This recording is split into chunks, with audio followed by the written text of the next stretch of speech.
14 छड़ुई कुड़ी रीतिका हेम्ब्रम समाज तलारे 14 धाव छड़ुई कते नवा रेकॉर्ड दोहो किया।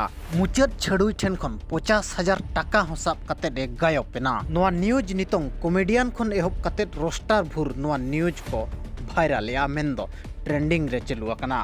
जहां लका नवा खबर पासनावेना उनका गी अबो उनी कोड़ा दुला हस्ता सला बो रोपड़ेना और उनी कुड़ी अतुरिन मझी बाबा सला बो रोपड़ेना दो घटना चेत कना मेनते।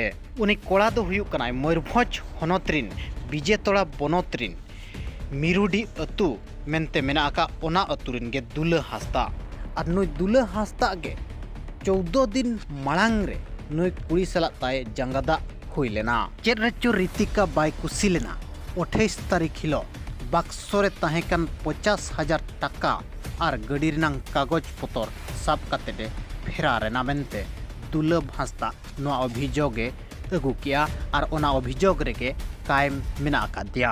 28 तारीख हिलो खन तेहेन भुर चेत हो खोज तलाश बनुआ काताय। दुला हंसदा ठेन मेधावे फोन लेया रीतिका और लयाय कान तहेदो दो इन दो भुवनेश्वर रे मिनाया।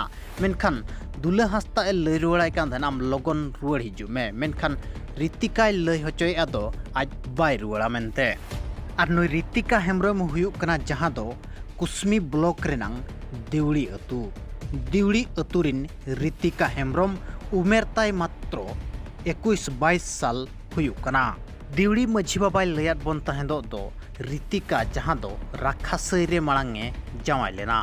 इना तायम देकुंडी ते उचेड़ेनाय। इना तायम बेलपाही अतुते सेन लेना। इना तायम संजय अतुते सेन लेना। इना तायम आरहों बेलपाही ते रुवाड़ लेना।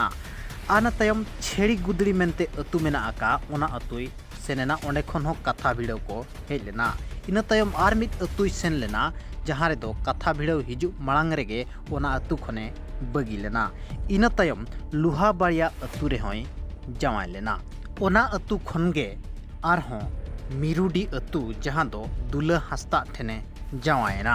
बेलपाही रे मिटंग कुड़ी गिदर ताय हो मेना कादिया जहां दो बाले गिदर रेगे बगी हटवा दे ताहेदो। नोआ सनाम जेते मेसायत खान दो 9 धाव गान हुयुक कना। और मझी बाबा हो निनंगे उइहर दाड़ेयात दा और निनंगान गे कथा भिड़ो को हेज अकना मेनते लय लियाय। आर हो नोआ बाड़ायना दो आको साला रोपड़ करे खन तो उनी दो जावाय ओड़ा खन गे आर होय जावायोक कान ताहेदो आर हो ओंडे खन गे ओकारे चो जावायोक कान ताहेदो। नोंका दो पूरा बांग हिसाब नामोक कना मेन दो जहां तिनंग कथा भिड़ो लेकाते को हेज अकना इना दो निना गान गे उइहरोक कना। आको ओड़ा रिन होड़ हो आले रिन गिदर कनाय मेनते को मानायआ। चेर जहां रेनांग गे कथा भिड़ो हिजु कना मेनखान उनिया दो आले बांगले बिचारा चे बांगले तलासा मेनते को लय ठौका कना। जदि मित कुड़ी गिद्रा 21-22 साल उमेर रे 14 धाव गाने छड़ुयोक कना मेनखान नोआ दो मिटंग समाज लगित अड़ी मारंग चिंता रेनांग कथा कना।